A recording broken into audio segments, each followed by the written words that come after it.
सीता माता की कहानी, धन के भंडार भर देने वाली नित्यनेम की कहानी।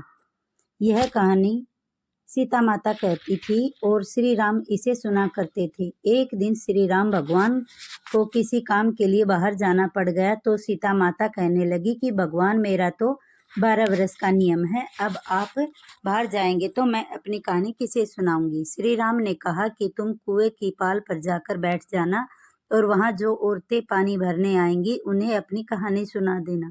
सीता माता कुएं की पाल पर जाकर बैठ जाती है। एक स्त्री आई और उसने रेशम की जरी की साड़ी पहन रखी थी और सोने का घड़ा ले रखा था। सीता माता उसे देख कहती है कि बहन, मेरा 12 वर्ष का नित्यनेम सुन लो। पर वह स्त्री बोली कि मैं तुम्हारा नित्यनेम सुनूंगी तो मुझे घर जाने में देर हो जाएगी और मेरी सास मुझसे लड़ेगी।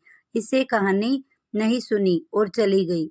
उसकी रेशम जरी की साड़ी फट गई, सोने का घड़ा मिट्टी के घड़े में बदल गया। सास ने देखा तो पूछा कि ये किसका दोष अपने सिर लेकर आ गई।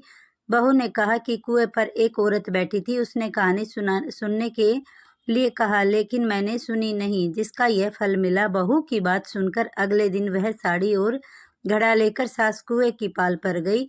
सास तो वही माता सीता बैठी मिली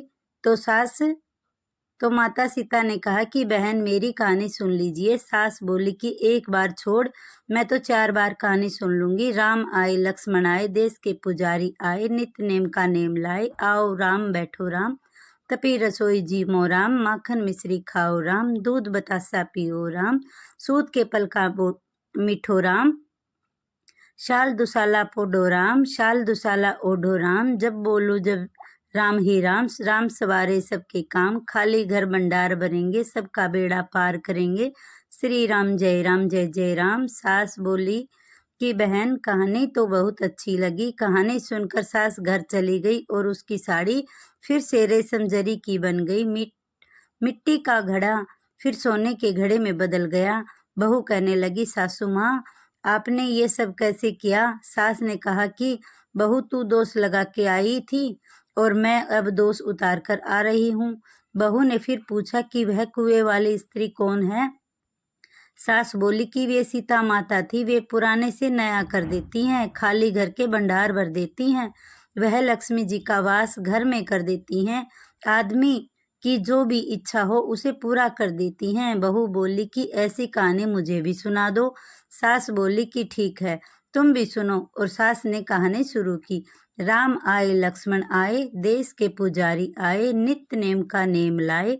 आओ राम बैठो राम, तपी रसोई जी मो राम, माखन मिश्री खाओ राम, दूध बतासा पियो राम, सूत के पलका मोठो राम, शाल दुसाला पोडो राम, शाल दुसाला ओढ़ो राम, जब बोलू जब राम ही राम, राम सवारे सबके काम, खाली घर भंडार भरेंगे, सबका बेड़ा पार करेंगे, श्री राम जय जय राम, राम सवारे सबके काम।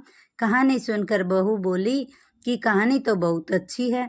सास ने कहा कि ठीक है, इस कहानी को रोज कहा करेंगे। तब सास बहू रोज सवेरे उठती, नहाती धोती और पूजा करने के बाद नित्यनेम की सीता की कहानी कहती। एक दिन उनके यहाँ एक पड़ोस की औरत आई और बोली कि बहन, जरा सी आँच देना। तो वह बोली कि आँच तो अभी हमने जलाई ही नहीं। पड़ोसन ने कहा कि तुम सुबह 4 बजे से उठकर क्या कर रही हो? उन्होंने कहा कि सुबह उठकर हम पूजा करते हैं, फिर सीता माता की नित्यनेम की कहानी कहते हैं।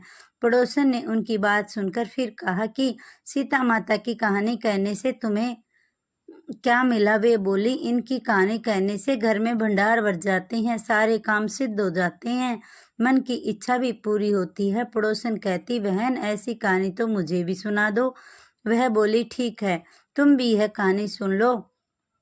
सारी कहानी सुनने के बाद पड़ोसन कहने लगी, बहन, कहानी तो मुझे बहुत अच्छी लगी। अब वह पड़ोसन भी नित्यनेम सीता माता की कहानी कहने लगी। कहानी कहने से सीता माता ने पड़ोसन के भंडार भर दिए। अब तो पूरे मोहल्ले में नित्यनेम की कथा चल पड़ी, हर किसी की मनोकामना पूरी होने लगी।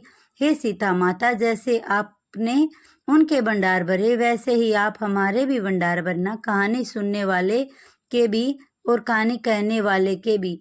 उत्तर प्रदेश, बिहार, हिमाचल प्रदेश और हरियाणा के कुछ क्षेत्रों में आज भी यह कथा सीता जयंती पर चाव से सुनाई जाती है। जय सीता माता। कहानी अच्छी लगी हो तो लाइक करें, चैनल को सब्सक्राइब करें।